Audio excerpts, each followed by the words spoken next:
The title of the video is pretty self-explanatory, I'd say, but if you're still confused as to what you're about to see, it's gonna be me. Oh, hey, and welcome to Something by Brian, by the way. I'm Brian. And as I was saying, you're about to hear me talk about animated feature films and why I think the best animated feature film Oscar category, while being good at highlighting multiple incredible movies, has ultimately done animated features a disservice, and how I think more animated movies should be nominated for Best Picture also. I know that the Oscars is losing audiences faster than the 1955 Le Mans. I'm sorry for the dark joke, but I just learned about the event and spreading awareness is caring, right? Anyways, the Academy Awards are unpopular and no one really cares about them statuettes, right? I'd argue that the incredibly hardworking people who ends up competing about them kind of care, and to judge from Blu-ray covers and posters and such, marketing teams from almost every studio care tremendously. Okay, so first let's start with a bit of history. The Academy of Motion Picture Arts and Sciences, or AMPAS if you'd like, started out way back in 1927 to combat unionization in Hollywood because Louis B. Mayer, the mayor of Metro-Goldwyn-Mayer, wanted a beach house. That's the short version at least. He started handing out awards to keep creatives competing with each other and simultaneously, by including them in the prestigious Academy, present them with the illusion of security and strength a union might grant. In 1927, it held its first ceremony, and already a year later the show was radio broadcast, and one can only assume popularity increased since it was first televised back in '53. Since then it picked up a lot of steam, and between the 80s and 90s hit viewership around 50 to 60 million people, or screens I suppose. But since then the numbers have been steadily declining, and less people seem to truly care about the Oscars. But many seem to have strong opinions on the winners and their speeches, or how the show might interrupt them. The Oscars seem to yearly place its foot in its mouth and somehow create a shitstorm, either by announcing a host, announcing no host, removing a category, adding a category, nominating strictly white actors, or have the wrong winner read out. Maybe all that noise adds to the general public's growing disinterest in this event that suddenly floods their feed. Got a bit ranty and off topic there. Main points being, the Oscars been around for a long time. They've never really been for anyone other than the studios, and for the past 30-something years, general interest have been dwindling. Now for animation features.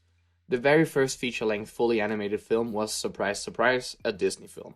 Snow White and the Seven Dwarfs premiered all the way back in 1937, so only 10 years after the formation of the AMPAS. And then 65 years later they finally added a category for Best Animated Feature Film. Now I'll of course give credit where credit is due. The Academy has in some form or another celebrated animated shorts since 1932, and the exclusion of features were mainly due to the fact that Disney had a monopoly and was pretty much the only studio putting them out. So to not just present Disney with an Oscar every time they put out a movie, their films were judged alongside all others. Exciting! And also the Academy has been giving out honorary Oscars to the likes of both Snow White and Who Framed Roger Rabbit for their technical prowess and pushing the medium of film forward, which is good.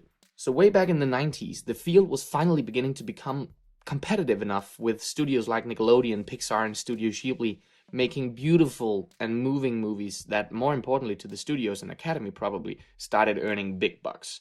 So in '92 it finally happened. Disney's Beauty and the Beast was nominated for Best Picture Award alongside JFK, Bugsy, The Prince of Tides, and lost out to The Silence of the Lambs.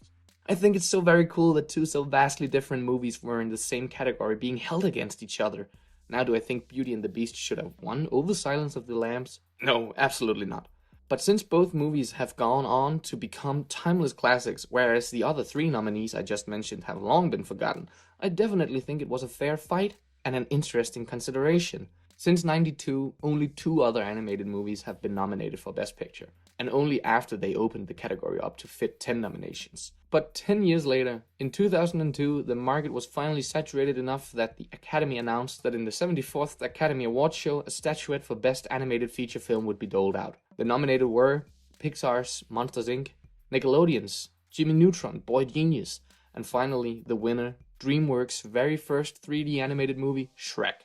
Interestingly, no Disney movies, if you squeeze and look past how they own Pixar. Which again is a great indicator that the field of animated feature films had finally grown to a size that could spit out enough movies yearly to deserve its own category. So now that we are all caught up on the history of the two forces at play here, it's time for me to simply think out loud and hopefully it'll make a little sense. The Best Picture Oscar is clearly the one the general audience and the Academy itself cares most about. It is the last of the evening to be awarded, mostly, and it is the one that most tabloids and such write about the next day, again, mostly. It is the one that causes the most drama. The La La Land Moonlight debacle comes to mind, as does the outcry when Green Book took the award over titles such as Roma or Black Klansman. And then we collectively sort of forget about all the prior year's winners as the next Oscar show slowly approaches. But still, it somehow stays in the back of our minds, I'd argue. If I were to invite you to a movie night and present you with 3 choices, these 3, for example, The Wolf of Wall Street, Gravity, and 12 Years a Slave. Comment below right now and see if you can pick the one that won for Best Picture. Because if I'm right, I'm pretty sure you'd be able to tell me which of them won. So it really does carry an impact, more than any of the other awards. Whereas if I were to host a different movie night, where we might see one of these, Finding Nemo, Rango, or A Happy Feet, it gets a bit trickier pointing out the winner, right? And they even all won for Best Animated Feature in their respective years. Crazy, right? So that's my problem right there. Incredible, powerful, moving and beautiful stories go somewhat unrecognized, even when recognized by the Academy. That's why I think more of them should be nominated for the big one. I mentioned earlier that since Beauty and the Beast came close in '92, only 2 fully animated feature films have been nominated for Best Picture, and that was after they expanded the category to hold up to 10 nominations. Those 2 movies are Up in 2009 and Toy Story 3 in 2010. So in the briefest of windows, it looked like maybe they'd even start nominating an animated movie for Best Picture yearly. They didn't though, and thank God, because that would cling hollow too. However, in 30 years to only have nominated 3 animated movies for Best Picture, and still none have ever won, it doesn't sit right with me. I mean, are you trying to tell me that Inside Out, for example, didn't have a shot at Best Picture back in 2015, where only 8 movies out of the possible 10 were nominated? Now, would this hypothetical Inside Out nomination beat out Birdman or The Unexpected Virtue of Ignorance? Probably not. But again, it would have been exciting to see. I could continue just listing amazing animated movies I think deserve a Best Picture nom, but then this video would become pretty boring pretty fast. But the fact that only American-made animation has been nominated for Best Picture also doesn't feel good. Studios like Studio Ghibli and Aardman, to name a few, are putting out incredible work too, but they are always only nominated for Best Animated Feature, and frequently the award still goes to either Disney or Pixar. In the 20 years of its existence, the award has ended up in Disney's hands somehow or another, in 15 cases. So even though the market opened up back in the 90s, there's still much to be desired in diversifying the nominees. I think what they should do is use the Best Animated Feature Film category to award animation as a craft. Give it to films that challenge the medium and pushes the boundaries for what animation can do and communicate. Storytelling through consecutive images can arguably be traced back to cave paintings. So this amazing craft that is already belittled and made light of by most should be celebrated with an award for the craft. And this year's historical nomination of the Danish documentary Flea is of course a great start. And when Sony's Into the Spider-Verse won back in 2018, it showed that it is still possible to win awards even if you're experimenting with the look of your film. And I'd argue with the look and feel of Pixar's latest Turning Red and the newly released trailer for Puss in Boots, the effects of that win is starting to show in other studios as well. And that is super interesting, and why it is important to highlight such movies and celebrate them and the creative forces behind them. So yeah, that's my 2 cents. They should definitely keep the category, but they should pivot it to more technical and highlight films such as 2017's Loving Vincent or 2011's Rango. Rango did win, as mentioned earlier, but it is an underrated gem that I really want to highlight. Go see it if you haven't. And once that category has pivoted, I think the Academy should be way better at including animated films in the categories of Best Foreign Film and Best Picture. It would be a huge legitimization of the genre as a whole, which is strongly needed. Animators are laughably low paid compared to other Hollywood jobs, and are often experience the dreaded crunch that the gaming industry also suffers under. This would help these people get the respect and pay they deserve. Making an animated movie is a huge undertaking and often takes multiple years. Every single completed movie is a huge feat in and of itself, and then still the vast majority shrugs it off as kid stuff. And having presenters making comments like the seemingly innocent one Naomi Scott and Amy Schumer made this year's Oscars is not helping.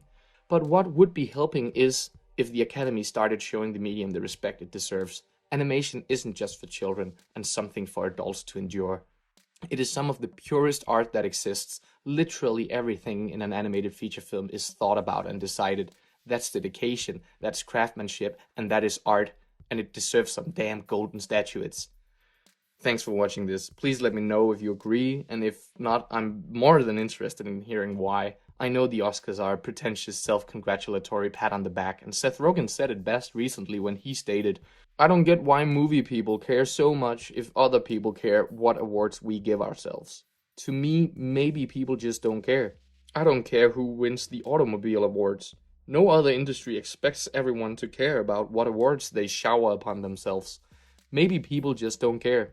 Maybe they did for a while, and they stopped caring, and why should they? But still, I like the spectacle, and as stated, I do believe the gravitas of nominated for Best Picture on a poster or Blu-ray sleeve bears some weight and pulls in an audience that maybe wouldn't have considered it earlier. Anyways, thanks for watching and listening. If you liked the drawing, consider liking the video, and if you liked the video, consider subscribing. Until next time, take care.